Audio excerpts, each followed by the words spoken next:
தமிழகத்தில் 22% அளவிற்கு ஈரப்பதம் உள்ள நெல்லை கொள்முதல் செய்வது தொடர்பாக மத்திய அரசு குழு ஒன்றை அனுப்பியிருக்கிறது. இது தொடர்பாக விவசாயிகள் தரப்பிலிருந்து பல்வேறு கோரிக்கைகளும் எழுந்திருந்த நிலையில் தமிழகத்தில் 22% ஈரப்பதம் உள்ள நெல்லை கொள்முதல் செய்வது தொடர்பாக மத்திய அரசு குழு ஒன்றை அனுப்பியிருக்கிறது. அண்மை செய்தியாக பார்க்கிறோம்.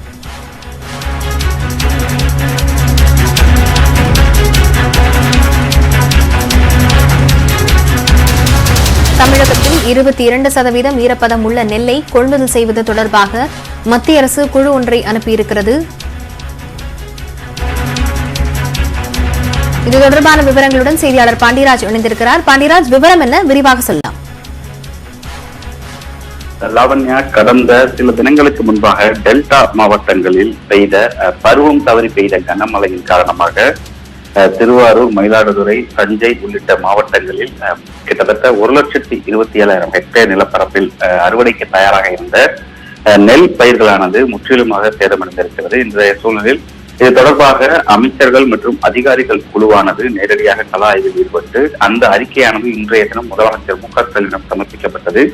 அந்த அறிக்கையின் அடிப்படையில் முதலமைச்சர் மு.க.ஸ்டாலின் தலைமையில் இன்று காலை நடைபெற்றிருந்த ஆலோசனை கூட்டம் நடைபெற்ற நிலையில் நிவாரணத் தொகையானது அறிவிக்கப்பட்டிருக்கிறது. இந்த சூழ்நிலையில் நெல் பயிர்களினுடைய ஈரப்பதம் தொடர்பாக ஏற்கனவே நேற்றைய தினம் முதலமைச்சர் மு.க.ஸ்டாலின் அவர்கள் பிரதமர் நரேந்திர மோடிக்கு கடிதம் ஒன்றை எழுதியிருந்தார். அந்த கடிதத்தில் தற்போது பொது விநியோக திட்டத்தின் கீழ் நெல்லானது கொள்முதல் செய்யப்பட்டுக் கொண்டிருக்கிறது. அந்த நெல்லினுடைய ஈரப்பதத்தை 3 முதல் 5% வரை தளர்த்தி கொள்முதல் செய்ய வேண்டும் என்று வலியுறுத்தி ஒரு கடிதம் ஒன்றை அனுப்பியிருந்தார். இந்த சூழ்நிலையில் 22% வரை அந்த நெல் கொள்முதலானது ஈரப்பதம் இருக்க வேண்டும், அந்த ஈரப்பதத்திற்கு கொள்முதல் செய்ய வேண்டும் என்ற கோரிக்கையில் கடிதம் அனுப்பிய நிலையில் தற்பொழுது மத்திய குழுவானது தமிழ்நாட்டுக்கு, அதுவும் குறிப்பாக அந்த மழையினால் பாதிக்கப்பட்டிருக்கக்கூடிய மாவட்டங்களில் நேரடியாக சென்று ஆய்வு மேற்கொள்வதற்காக ஒரு குழு ஒன்றை அனுப்பியிருக்கிறது.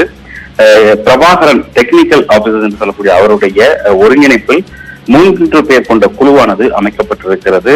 சென்னையைச் சேர்ந்த யூனுஸ் மற்றும் பிரபாகரன் பெங்களூரு பகுதியை சேர்ந்ததும், அதே போல பெங்களூரை சேர்ந்த போயா உள்ளிட்ட 3 அதிகாரிகளுடைய பட்டியலை தற்பொழுது மத்திய அரசாங்கமானது வெளியிட்டிருக்கிறது. இந்த குழுவானது மழையினால் பாதிக்கப்பட்டிருக்கக்கூடிய நெற்பயிர்களினுடைய தரம் மற்றும் அதனுடைய சேதார பாதிப்புகளை கண்டறிந்து மேலும் அதனுள்ள ஈரப்பதம் உள்ளிட்ட அறிக்கையினை உடனடியாக சமர்ப்பிக்கும்படியும் அந்த குழுவுக்கு உத்தரவிட்டு தற்போது இந்த 3 பேர் கொண்ட குழுவானது அமைக்கப்பட்டிருக்கிறது. இந்த குழுவினுடைய ஒருங்கிணைப்பாளராக பிரபாகரன் என்பவர் செயல்படுவார் என்றும் அறிவிக்கப்பட்டிருக்கிறது. லாவண்யா, பாண்டியராஜ், இந்த குழுவினர் நெற்பயிர்கள் குறித்து என்னென்ன ஆய்வுகள் ஈடுபட இருக்கிறார்கள்? உடனடியாக அடுத்த கட்டமாக என்னென்ன நடவடிக்கைகள் மேற்கொள்ளப்படும்? பாண்டியராஜ், நிச்சயமாக அந்த குழுவானது உடனடியாக தமிழ்நாட்டிற்கு வர வேண்டும், செல்ல வேண்டும் என்ற ஏற்கனவே அந்த குழுவானது அவர்களுக்கான உத்தரவானது பிறப்பிக்கப்பட்டிருக்கிறது.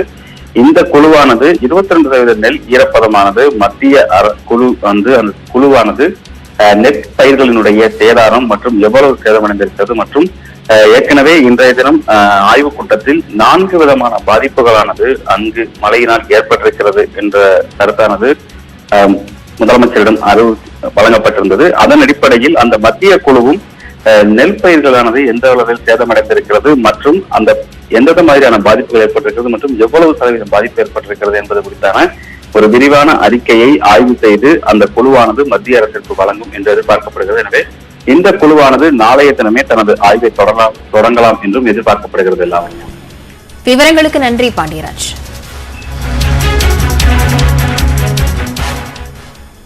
செய்திகளை தொடர்ந்து பார்க்கலாம், இடைவேளைக்கு பிறகு.